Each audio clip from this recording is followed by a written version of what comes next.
aja, Kak Prancis. Ada Desri juga. Ya, salam semuanya. Selamat sore ya. Oke, sore hari ini kita akan membahas topik yang menarik ya saat ini gitu. Topiknya itu mengenai bagaimana kita belajar untuk menerima kekalahan. Seringkali kita ketika kita gagal, ketika kita kalah itu kita mengeluarkan respon-respon yang positif, ada yang negatif gitu. Perkenalkan saya sendiri Gaby Haryanja sebagai host Gaby Talk Show ini. Bersama saya ada Kak Dimas Anugrah yang saat ini sudah bersama dengan kita, yang akan kita ajak berdiskusi, yang kita ajak untuk ngobrol bareng gitu. Mungkin kita langsung aja sembari menunggu teman-teman yang akan datang gitu. Kira-kira kita langsung aja nih ya ngobrolnya langsung ya. Kira-kira apa yang menyebabkan kita sulit menerima kekalahan kita? Apa yang membuat kita sulit untuk menerima kegagalan kita? Oke, mungkin aja langsung ya Kak. Silakan Kak. Ya, Gaby dan teman-teman, terima kasih ya untuk undangan ngobrol-ngobrolnya sore ini. Dan pertanyaan Gaby tadi menarik sekali ya. Apa yang menyebabkan kita sulit menerima kekalahan? Ya, realitasnya memang di dalam kehidupan itu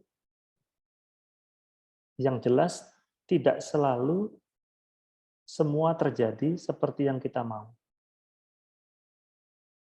Bahkan di dalam kehidupan sendiri tidak selalu bisa dimaknai sebagai menang atau kalah, sukses atau gagal. Tapi mengikuti pertanyaan Gaby, apa yang menyebabkan kita sulit menerima kekalahan? Saya pikir kita perlu kembali lagi ya, Gaby, ke dalam satu realitas tentang diri kita sebagai manusia, bahwa kita ini adalah manusia yang mengingini. Kita manusia yang memiliki keinginan, memiliki hasrat. Dan seringkali hasrat itu bisa jadi wajar, tapi bisa juga tidak wajar. Nah, di dalam pemikiran Yunani kuno, Gaby, seperti yang kita tahu, filsuf Platon itu ya, pernah mencoba menawarkan bahwa jiwa manusia terdiri dari 3 aspek. Yang pertama, epitumia, yaitu hasrat untuk makan, minum, seks. Tapi yang kedua ada yang disebut tumos, yaitu hasrat diakui, hasrat untuk dihargai. Lalu yang ketiga ada yang disebut logistikon atau rasio, akal budi ya. Nah, tumos dan epitumia ini diibaratkan atau digambarkan sebagai kuda yang sedang berlari ya. Jadi manusia memang secara wajar memiliki kedua hasrat ini, baik epitumia maupun tumos. Tetapi kedua hasrat yang digambarkan seperti kuda ini perlu dikendalikan oleh seorang pengendali kuda atau seorang sais. Akal budi atau logika, rasio manusia perlu atau bahkan wajib mengendalikan gerak laju dari dua kuda ini. Sebab jika tidak, maka yang seharusnya hasrat tadi itu baik-baik aja sebenarnya, dia menjadi bergerak di luar kendali. Nah, ke dalam pertanyaan Gaby tadi, kenapa orang sulit menerima kekalahan? Karena ketika ada hasrat atau keinginan di dalam jiwa kita, baik itu yang berasal dari tumos ingin makan, minum, dan kebutuhan biologis, maupun hasrat yang muncul dari keinginan untuk diakui, dihargai. Jika keinginan-keinginan itu ada yang di luar dari kewajaran, maka sudah selayaknya logika itu mengendalikannya. Tetapi kalau keinginan itu tidak tercapai, walaupun keinginan itu mungkin wajar, ya, seperti kepingin masuk sekolah yang diinginkan, ya, sekolah favorit, kepingin mendapatkan pekerjaan yang diingini, gitu ya, dengan gaji yang ideal, atau kepingin mendapatkan pasangan hidup, kepingin mendapatkan pacar, kekasih yang dia cintai, dia sukai, dia taksir. Tapi begitu tidak bisa mendapatkannya, seseorang bisa saja merasa kalah, ya, dan hancur, gitu ya. Kok nggak bisa gitu? Nah, kenapa orang sulit menerima kekalahan atau kegagalan? Saya pikir seseorang perlu diajar bahwa kekalahan adalah keniscayaan. Atau lebih mendasar lagi, kita perlu sadar bahwa tidak semua yang kita ingini harus kita dapatkan atau bisa kita dapatkan. Itu dulu, Gaby. Kita harus menyadari itu, ya. Ya, mungkin apa ya, kita harus sebelum kita menjalani kehidupan atau pertandingan, sepertinya kita juga harus apa, motivasi kita itu harus benar-benar baik ya, supaya ketika pun kita gagal, ketika kita kalah itu tidak membawa kita ke hal yang gak baik gitu. Terima kasih Kak, sudah berbagi ya, mengapa kita sulit untuk menerima kekalahan kita. Mungkin teman-teman yang lain jika ingin bertanya, jika ingin ikut berdiskusi, nanti boleh lewat kolom chat atau mungkin boleh langsung ya. Tapi sebelum itu ya diberikan dulu pertanyaannya. Yang kedua itu bagaimana, mengapa ada orang-orang yang merespon kegagalan mereka itu dengan buruk itu? Kira-kira apa faktor seseorang itu memiliki respon yang buruk? Silakan Kak. Ya, ini pertanyaan yang baik, ya.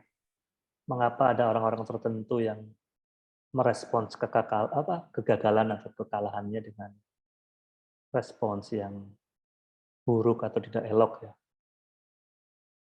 Kita kembali pada moral, ya. Moral adalah sesuatu di dalam batin, ya, dalam pikiran kita yang menavigasi kita untuk menilai hal ini baik atau buruk. Dan dari mana datangnya moral? Tentu secara umum saja, ya, dari pendidikan orang tua atau pendidikan orang-orang yang mengasuh kita sejak kecil.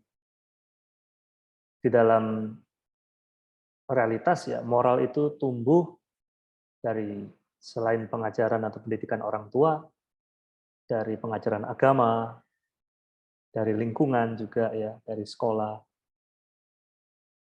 Saya kira semua agama mengajarkan hal yang luhur, ya, mengajarkan moral yang baik, terutama agama-agama yang ada di Indonesia memiliki nilai-nilai luhur dan moral yang baik. Lalu kenapa ada orang-orang yang berespons buruk terhadap kekalahan? Menurut dugaan saya, life structure atau struktur jiwa seseorang itu bertumbuh sesuai dengan perkembangannya sejak dia kecil. Ketika sejak kecil seseorang itu dididik oleh orang tuanya atau orang yang mengasuh dia untuk bereaksi sopan, bereaksi terukur, bereaksi yang elok. Sejak kecil diajar, dididik seperti itu, maka saya pikir ketika dia menjadi orang yang besar atau ketika dia bertumbuh menjadi remaja, dewasa, dia akan terlatih ya untuk merespons kekalahan atau kegagalan itu dengan baik. Sebagai contoh,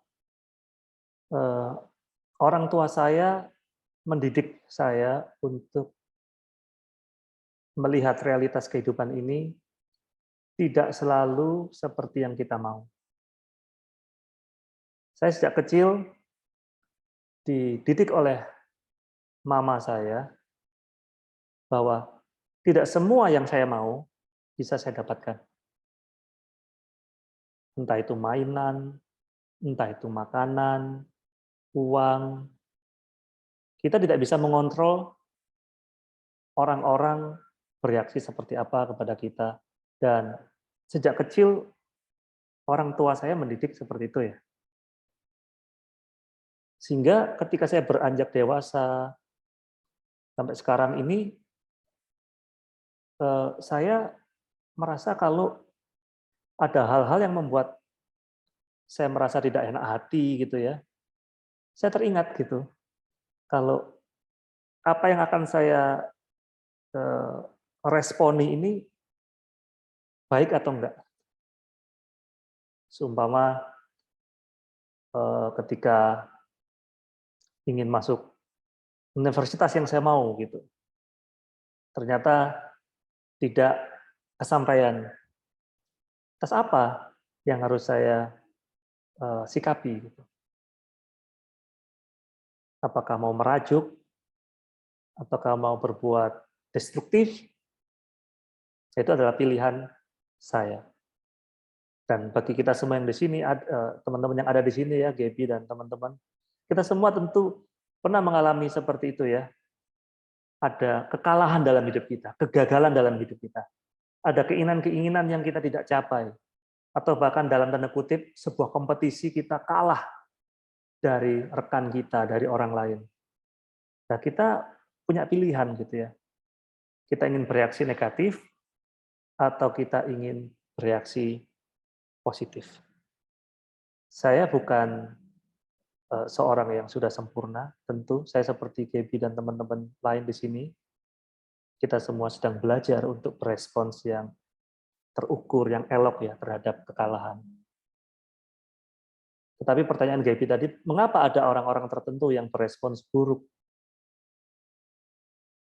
Saya kira pendidikan orang tua atau pendidikan masa kecil memegang peran yang sangat penting.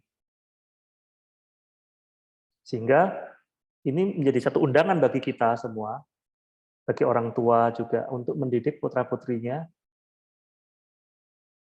agar mereka menyadari bahwa kemenangan atau kekalahan dalam sebuah kompetisi itu adalah suatu keniscayaan. Kegagalan atau kesuksesan itu adalah sesuatu yang bisa dialami oleh siapa saja. Dan kita perlu siap untuk menghadapi keduanya. Contoh yang paling simpel. Ketika seseorang mencintai lawan jenisnya ya, ketika seseorang mencintai atau jatuh cinta pada pujaan hatinya ya, dan dia berencana untuk nembak gitu ya. Nembak dalam tanda kutip ya, menyatakan perasaan. Dia harus ingat tuh bahwa kemungkinannya cuma dua. Cintanya diterima atau cintanya ditolak. That's it. Nggak ada yang gantung-gantung. Diterima atau ditolak. Kalau toh sang pujaan hati mengatakan, aku nggak bisa jawab kamu sekarang ya, boleh nggak kasih waktu 2 bulan, seumpama ya. 2 bulan lagi pun dia akan menghadapi dua kemungkinan, diterima atau ditolak. Cuman dua itu kemungkinannya. Nah, ketika seseorang sudah berani nembak, pujaan hatinya, dia jangan hanya girang ketika menang. Maksudnya diterima cintanya. Seseorang nggak boleh itu hanya punya mental hanya girang ketika menang.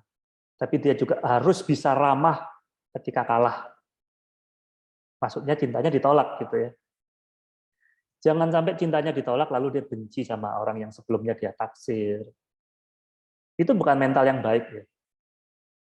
Karena seseorang kalau memang mau mengungkapkan isi hati, udah harus siap menang, siap kalah. Dalam olahraga juga gitu. Dalam sepak bola. Harus siap menang, siap kalah. Nggak bisa cuma siap menang doang. Maunya menang doang. Kan tidak mungkin dalam satu kompetisi itu juara satu semua. Semua ada 34 tim gitu ya. Masa iya semuanya juara satu? Ya harus ada yang juara, papan tengah, termasuk yang degradasi ya. Itu adalah realitas. Nah, ini perlu dilatih gitu. Menerima kekalahan ini bukan ujuk-ujuk muncul gitu di dalam diri seseorang. Itu perlu dilatih. Makanya di dalam Paideia, di dalam karya Platon ya, dia menawarkan ada pendidikan yang secara khas itu perlu diberikan kepada anak-anak. Ketika mereka kecil, ajar mereka seni, diajar musik. Jangan diajarin hitung-hitungan dulu. Belajar seni, mengolah rasa dalam pendidikan Yunani kuno. Tapi ketika sudah umur 10 tahun ke atas, masuk gimnasium, berolahraga. Karena di dalam olahraga, kita diajar untuk fair play. Di dalam olahraga, kita diajar untuk melihat realitas bahwa ternyata ada orang yang punya kemampuan sama dengan aku. Ada orang yang kemampuannya di bawah aku. Tapi ada orang juga yang kemampuannya di atas aku. Nah, di dalam olahraga itulah kita bisa melihat realitas bahwa kita itu tidak selalu seperti yang kita inginkan atau yang kita pikirkan.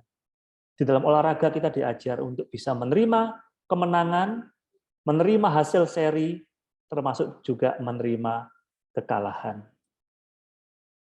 Ya, sepak bola Indonesia secara khusus perlu belajar tentang itu ya. Saya seorang supporter sepak bola. Saya dan kawan-kawan supporter sepak bola seharusnya di seluruh tanah air kita belajar untuk bisa menerima kemenangan, hasil seri, dan juga kekalahan. Sebab kalau enggak, kita akan terus terbelenggu dengan mental tidak bisa menerima kekalahan. Dan ini perlu diajar ya, jadi mulai dari usia dini, terus diajar bahwa kita itu perlu bersikap fair play ya, fair gitu ya di dalam kehidupan ini. Bisa menerima realitas kehidupan, baik yang menyenangkan, yaitu kemenangan, maupun yang tidak menyenangkan, yaitu kekalahan. Begitu, Gaby.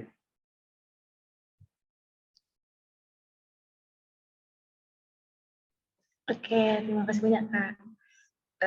Sepertinya apa ya, supporter yang kemarin itu tuh, yang baru kejadian tadi malam gitu. Harusnya ikut talk show ini ya sebelumnya. Terus Ya, mereka harus ikut. Gaby, kita turut berduka cita yang mendalam ya atas meninggalnya ratusan korban yang ada di Stadion Kanjuruhan Malang ya. Kita bersedih, kita berduka begitu mendalam.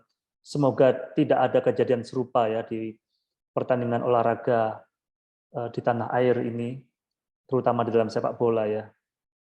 Semoga sepak bola kita ke depan semakin maju. Iya, Gaby. Ya, ternyata peran orang tua penting gitu, penting bagaimana kita meresponi kegagalan itu gitu. Nah, ketika orang tua sudah berperan gitu, dan inilah hasilnya gitu. Bagaimana kita seharusnya meresponi kegagalan dan kekalahan kita itu? Mungkin peran orang tua itu sudah dilakukan dengan baik, tapi tidak untuk diajari untuk merespon kekalahan dan kegagalan itu dengan baik. Gitu. Saya sendiri sejak SD masuk ke SMP, aku punya sekolah impian gitu. Pada akhirnya ketika aku gagal dan waktu masuk SMA juga begitu, jadi aku ngerasa aku adalah orang yang selalu gagal gitu. Yang aku ngerasa aku adalah orang gagal sewaktu itu ya. Bagaimana ya seharusnya kita meresponi kegagalan, kekalahan dalam hidup kita, Kak, gitu. Karena aku yakin banget gitu, setiap orang itu pasti akan menerima kegagalan atau kekalahan gitu. Setiap orang itu pasti ya, pasti. Jadi bagaimana kita, bahkan kami lah ini, kami sebagai orang, maksudnya remaja-remaja, bagaimana seharusnya kami itu merespon kekalahan dalam hidup kami itu dengan baik. Kira-kira bagaimana, Kak? Silakan, Kak. Terima kasih. Itu pertanyaan yang sangat baik ya, praktikal, tetapi tampaknya ini dibutuhkan ya di dalam kehidupan kita ya, terutama bagi anak-anak pemuda remaja yang sedang bertumbuh ya, jiwanya sedang mulai terbentuk ya, kata orang yang sedang mencari identitas gitu. Bagaimana seharusnya kita merespons ya kekalahan atau kegagalan?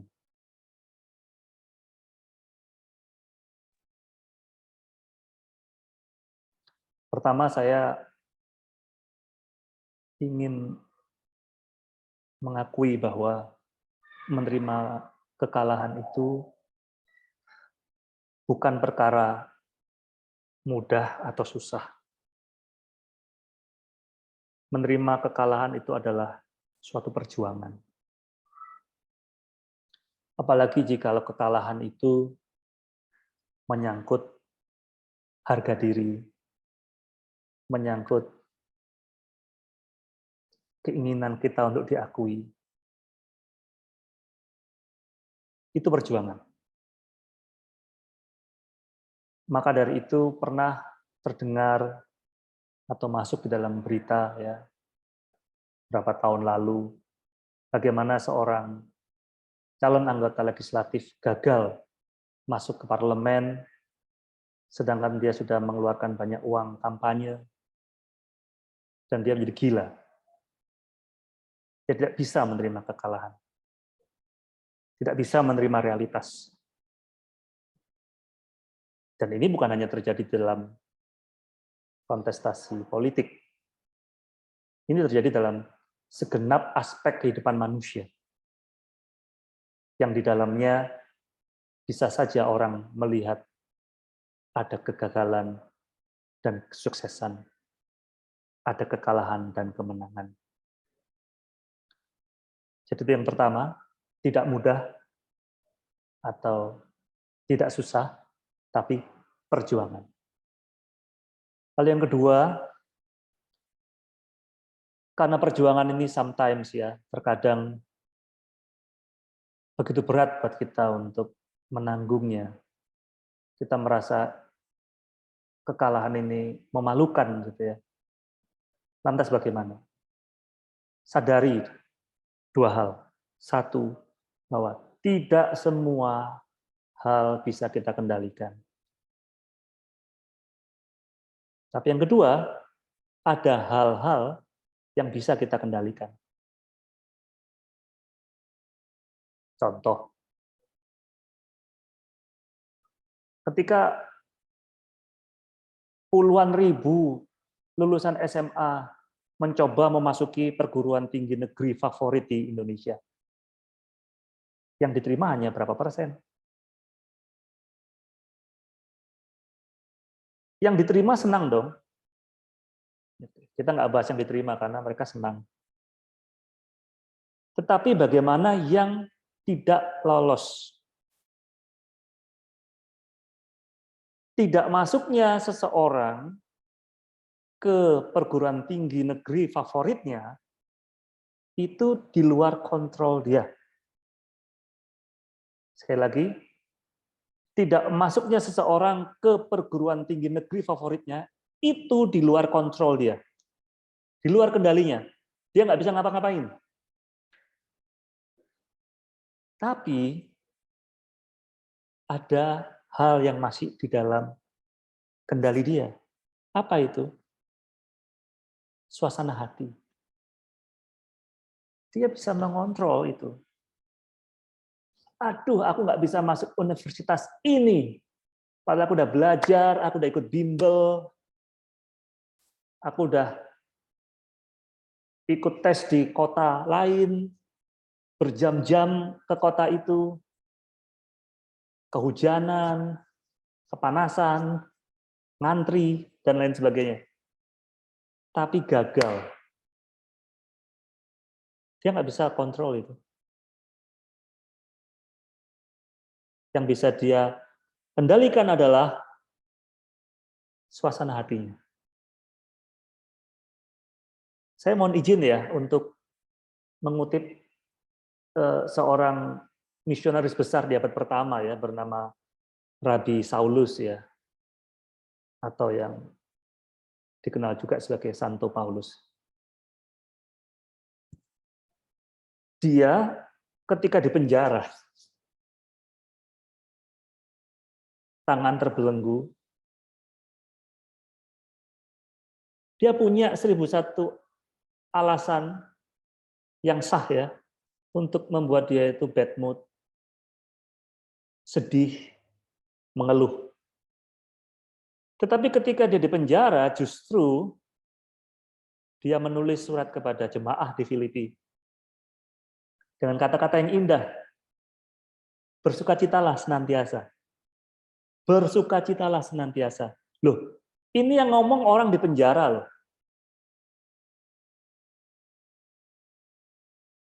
Penjara dan belenggu di luar kendali Paulus. Dia nggak bisa ngapa-ngapain tuh. Tetapi yang dia bisa kendalikan adalah hatinya. Jadi dia memilih untuk bersukacita. Jadi sukacita dan kebahagiaan itu tidak tergantung dari luar masuk ke dalam. Tidak. Kebahagiaan dan sukacita itu keputusan dari dalam keluar. Itu yang dilakukan oleh Paulus. Nah, bagaimana kita merespons? Seperti pertanyaan Gaby tadi. Kekalahan yang kita alami. Yang pertama tadi ya, kita tahu bahwa menerima kekalahan itu memang perjuangan. Tapi yang kedua kita perlu tahu bahwa ada hal-hal yang memang di luar kendali kita. Tetapi ada hal-hal yang ada di dalam kendali kita, yaitu suasana hati kita, keputusan hati kita, sikap hati kita bisa kita kendalikan. Contoh, nggak bisa masuk perguruan tinggi yang kita idam-idamkan, it's okay, karena itu di luar kendali kita. Tetapi aku bisa mengendalikan perasaanku, sikap hatiku. Aku tidak mau terlarut di dalam kekecewaan.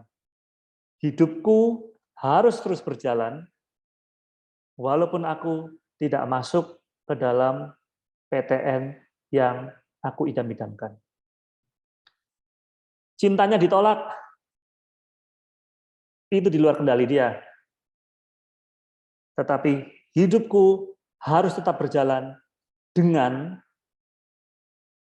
atau tanpa cintanya. Tambahkan aja banyak contoh. Tetapi semuanya kembali ke dalam keputusan kita. Ada hal-hal yang memang ada di dalam kendali kita. Itu aja yang kita lakukan. Anggaplah kekalahan itu sebagai suatu realitas yang bisa dialami oleh siapa saja. Kita tidak harus mendapatkan apa yang kita mau. Kita tidak selalu bisa mendapatkan apa yang kita mau. Itu harus kita ingat. Bahkan di dalam tradisi religius gitu ya, katakanlah sekali lagi ini saya mohon maaf pada teman-teman Kristiani ya, kalau saya pakai istilah atau contoh dari tradisi Kristiani ya, berdoalah pasti Tuhan akan kasih gitu ya. Tuhan pasti akan kasih apapun yang kamu mau gitu. Dulu, sebentar.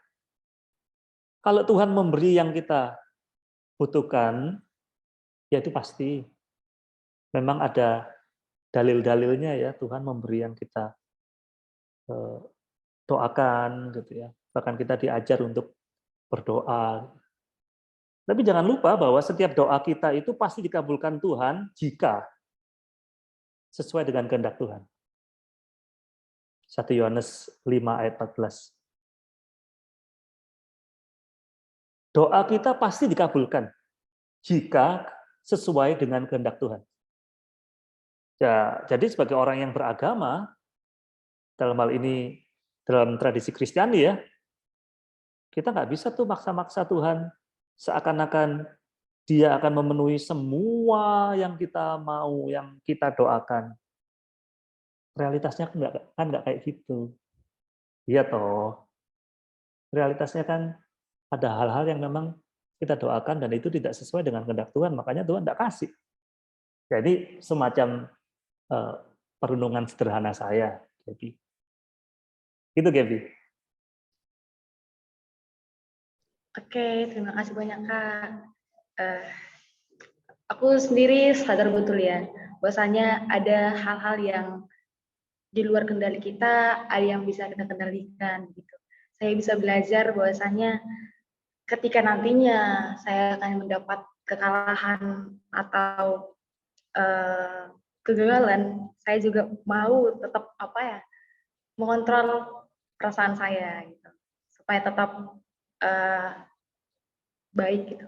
Ya. Mungkin siapa nih yang mau tanya, Kak Jos atau siapa? Silakan Kak, bertanya Kak. Silakan. Halo Kak Dimas, aduh, nama saya Joshua Kak. Saya sangat ngefans sama Kak Dimas ini. Hey Jos. Joshua nih paling bisa ya. Buku-bukunya kan mantap gitu Pak. Saya mau tanya Kak, ketika saya mendengar kata kegagalan, ada kebingungan gitu Pak. Kak kok Pak sih?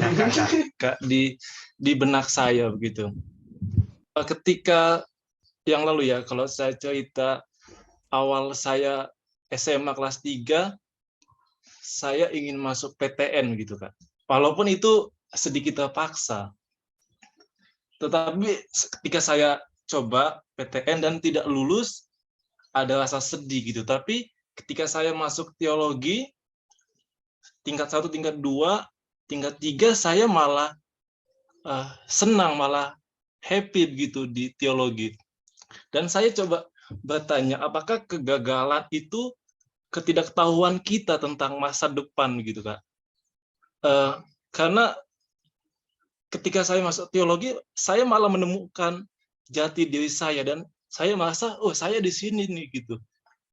Kegagalan yang lalu itu saya pandang kayak ketidaktahuan saya begitu akan masa depan. Yang kedua gitu Kak, saya sempat baca bukunya Pak Joas di spiritualitas sehari-hari. Pak Joas ada membahas mengenai the best of me gitu. Pak Joas mengatakan bahwa unggul, dia mengkritik gitu Kak, anggapan umum.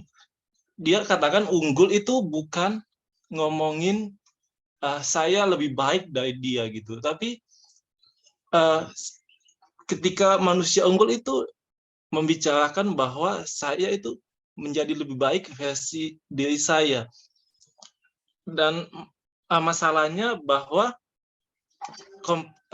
dunia yang saat ini kompetisinya sangat tinggi. Jadi mau tidak mau manusia gimana ya, saling membanding-bandingkan, dan ketika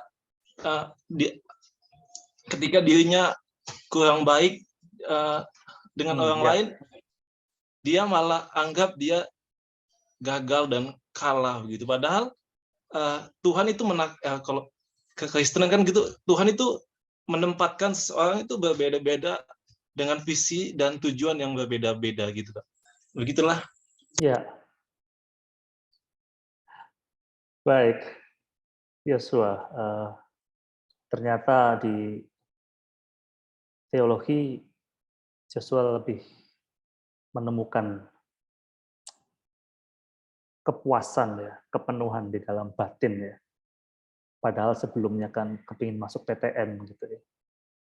Ya, itulah tadi yang saya bilang bahwa tidak mendapatkan apa yang diinginkan bukan berarti hidup itu berakhir. Tetapi aku harus terus menjalani kehidupan ini dengan atau tanpa keberhasilan di titik yang di mana tadi kita benar-benar perjuangkan. Dalam situasi Yosua kan tidak bisa masuk PTN, tetapi justru ketika masuk seminari, Yosua merasakan ada satu kepenuhan, atau ada sukacita, ya, ada satu kepuasan batin ya di dalam studi yang Joshua saat ini sedang lakukan. Ya, saya ikut bahagia dengan Yosua ya. Hidup harus tetap berjalan ya. Walaupun dalam satu titik ini kita mungkin mengalami kekalahan atau mengalami kegagalan. Lalu tadi Yosua mengutip Pak Joas ya, bahwa unggul itu bukan berarti saya lebih baik dari orang lain seperti itu ya. Ya, saya pikir ini adalah salah satu contoh bagaimana spiritualitas sehari-hari itu bisa kita ikhtiarkan ya, kita coba. Kita tidak berkompetisi ya di dalam laku hidup kita. Kita tidak sedang ingin menunjukkan kepada dunia bahwa saya lebih baik dari teman-teman saya, aku lebih baik dari kamu, aku lebih baik dari kalian. Tetapi ada satu semangat bahwa aku melakukan ini karena aku harus melakukan sebaik mungkin untuk Tuhan. Ya, ini dalam tradisi religius ya. Kita melakukan sesuatu untuk sang Khalik karena apapun yang kita lakukan sudah selayaknya kita lakukan itu bukan untuk manusia saja, untuk dilihat oleh manusia saja, tapi kita melakukannya untuk sang Khalik gitu ya. Dan saya yakin Tuhan ingin kita melakukan yang terbaik ya. Oleh sebab itu budaya atau spirit untuk menjatuhkan atau menang-menangan sendiri itu sudah selayaknya kita tanggalkan gitu ya. Spirit kompetisi itu bisa terjadi di dalam seminari bahkan. Bisa terjadi. Temannya punya nilai lebih baik dari dia merasa nggak senang gitu ya. Kenapa kok dia bisa lebih baik dari aku ya? Kenapa dia A sementara aku B? Aku harus menjatuhkan dia. Tidak ada yang salah ya kalau kita itu kepingin dapat nilai bagus. Tetapi kalau dimotivasi dengan aku ingin mengalahkan dia dengan semangat negatif ya, aku ingin terlihat lebih pintar dari dia, aku ingin terlihat bahwa dia itu tidak sebanding dengan saya gitu. Untuk apa kita belajar teologi ya kalau gitu ya? Jadi kepingin nilai bagus itu wajar-wajar aja. Asal motivasinya tuh baik ya, bahwa oh aku seharusnya bisa lebih baik dari ini, aku harus belajar lebih serius. Temanku bisa dapat nilai A. Wah, aku juga ingin mendapatkan nilai A, bukan untuk menjatuhkan dia ya, tapi untuk memacu diri sendiri gitu. Karena dia yakin bahwa sebenarnya dia bisa gitu. Bukan untuk arogansi diri gitu loh. Tapi kalau kepingin dapat nilai bagus hanya semata-mata agar orang tuh melihat kita lebih baik dari orang-orang nilai bagus, yang nilainya lebih bagus dari kita gitu. Ya untuk apa gitu ya. Jadi spirit arogansi ini sudah selayaknya kita tanggalkan. Gitu. Kalau toh kita mau dapat nilai bagus, bukan karena ingin menjatuhkan yang lain, tapi karena kita mau melakukan yang terbaik yang kita bisa. Bukan untuk kemuliaan diri kita sendiri, bukan untuk self glorification ya, tetapi karena kita memang tahu bahwa sebenarnya masih ada fase-fase di mana kita bisa masuk fase itu. Yang sementara ini kita belum berusaha untuk melakukannya. Ya, saya pikir seperti itu, Gaby dan teman-teman. Terima kasih ya buat ngobrol-ngobrolnya sore ini. Kira-kira ya. Kira-kira sudah menjawab pertanyaan Kak Joshua belum ya? Sudah ya. Ya. Sudah.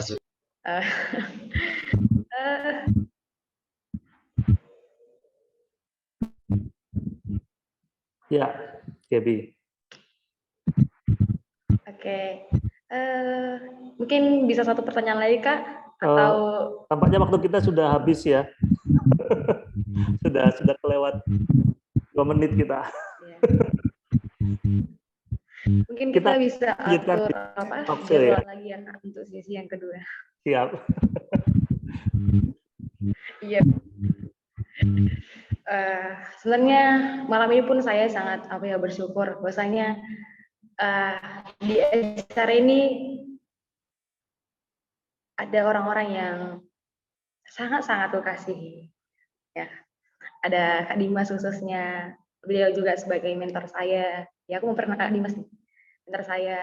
Ada Bang Bos juga, beliau juga sebagai mentor saya sejak SMP gitu. Ada Destri juga sebagai adik kandung saya.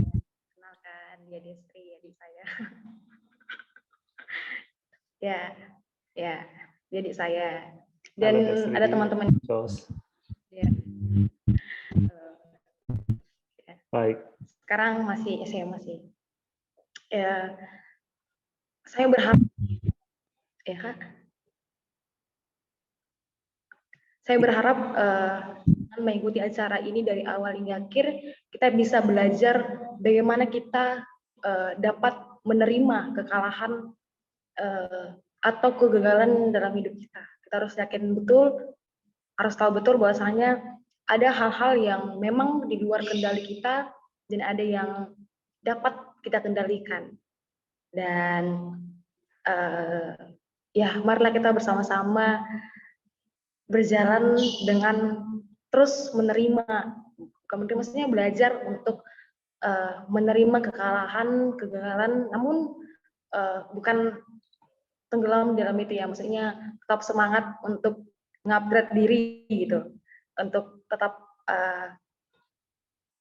memperlengkapi diri gitu, supaya suatu saat nanti kita juga dapat membantu orang lain agar dapat bereaksi, bertutur, dan pantas dalam menyikapi kegagalan mereka. Gitu. Terima kasih banyak sekali buat Kak Dimas sudah mau ngobrol gitu, mau berdiskusi dengan kami gitu. Saya harap ini bukan yang pertama atau yang perdana, maksudnya akan ada acara lain gitu. Ya. Terima kasih Gaby. Jika teman-teman yang seperti tadi yang udah diingatkan Kak Jos Aritonang ya. Kakak ini juga seorang penulis buku. Ya kalau mau bukunya